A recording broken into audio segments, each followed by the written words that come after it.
Hey guys, in today's video I want to show you the difference between a flat forehand and a topspin forehand. Let's start off with the flat forehand. So the difference between flat and topspin is what happens exactly at the moment of contact.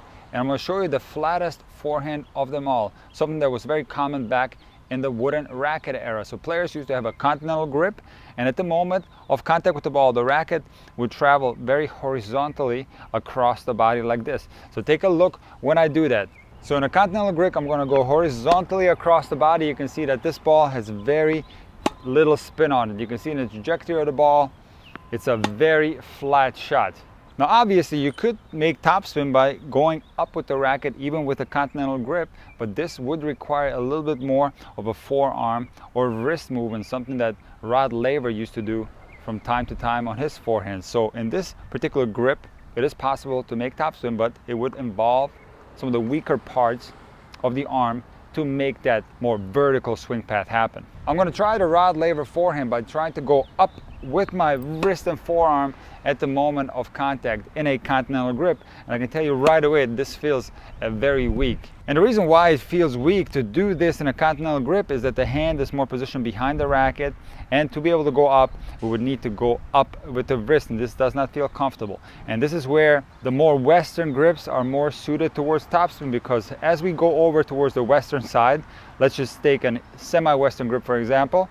Now the hand is more positioned underneath the racket, and it is therefore a lot easier to have the racket go more vertically across the ball. So let's see what happens if I go more vertical on the ball. You can see right away that the ball is indeed spinning more, and there's also more net clearance. So it turns out that the difference between a flat forehand and a topspin forehand is what happens to the racket at the exact moment of contact. If the racket goes horizontally across the ball like this, and you can focus on the tip of my racket, this means that the ball is going to be struck flat.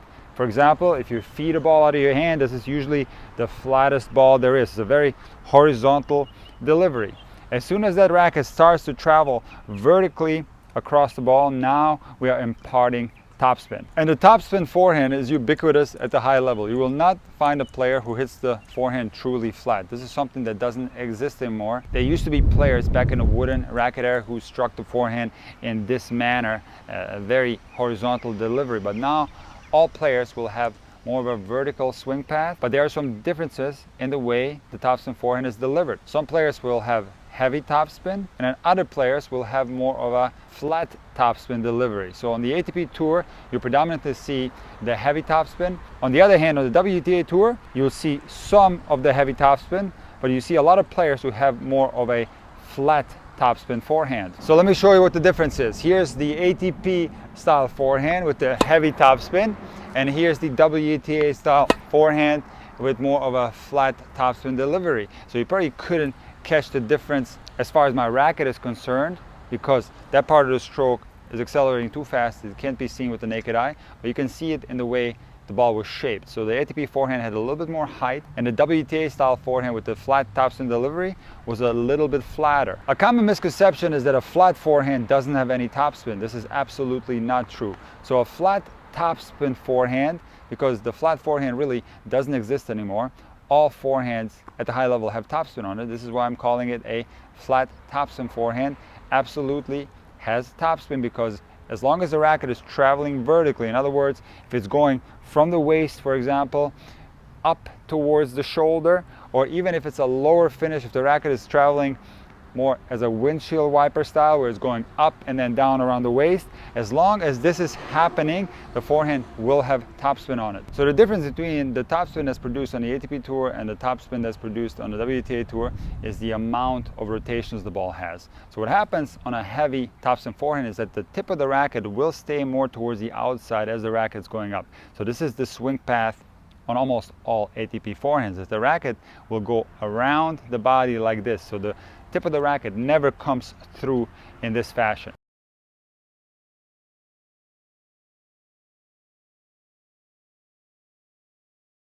On the WTA Tour, on the other hand, many players will have the tip of the racket come through, but the racket is also going vertical.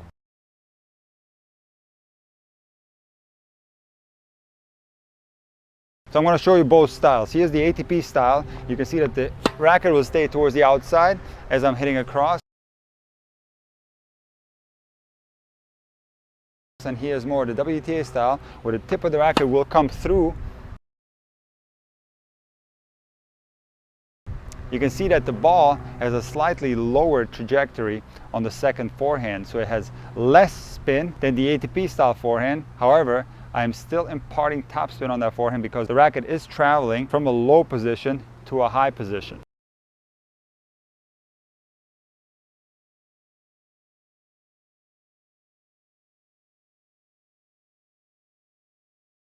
So which forehand is better, the heavy topspin forehand or the flat topspin forehand? Obviously, if we have a heavy topspin forehand, we're not necessarily going to get more power because more topspin actually reduces the power on the ball. It reduces the ball speed. However, because there's more control imparted onto the ball, it can be struck a lot harder. So indirectly, the heavy topspin forehand has more power, but let's just say it has more potential for power because of the greater control the players possess. They are able to hit the ball a lot harder. On the other hand, a flat topspin forehand does require very good timing because if you hit the ball too hard, there are some chances that you're going to make more mistakes. However, what's fascinating about the tennis game is that some parts of our game will happen intuitively. So what will happen at the high level with balls that are struck with maximum pace is that genetic predispositions will take over. So as much as players try to do this, it will only happen intuitively. In other words, I, for example, have a little bit more of a flat topspin forehand. The tip of my racket has more of a tendency to come through.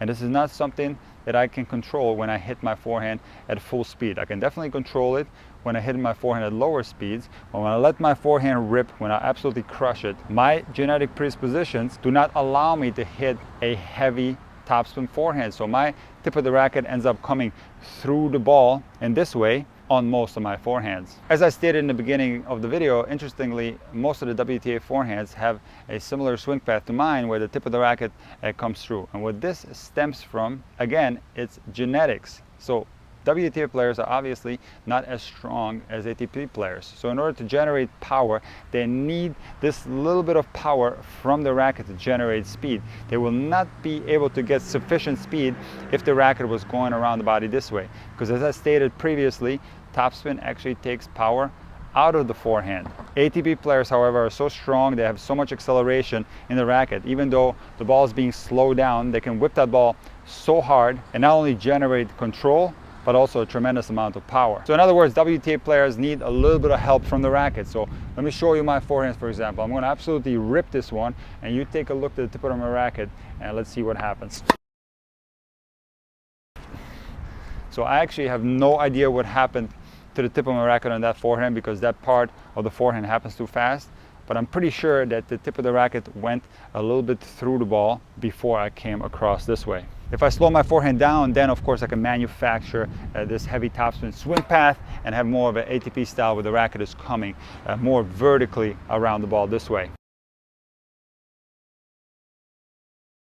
So the important takeaway from today's lesson is that you do need topspin. What you should always try to do is trying to go vertically up and across the ball. This is something that's very important when it comes to control. So topspin generates less power, but it generates a lot more control, which then in turn gives you more confidence to swing faster.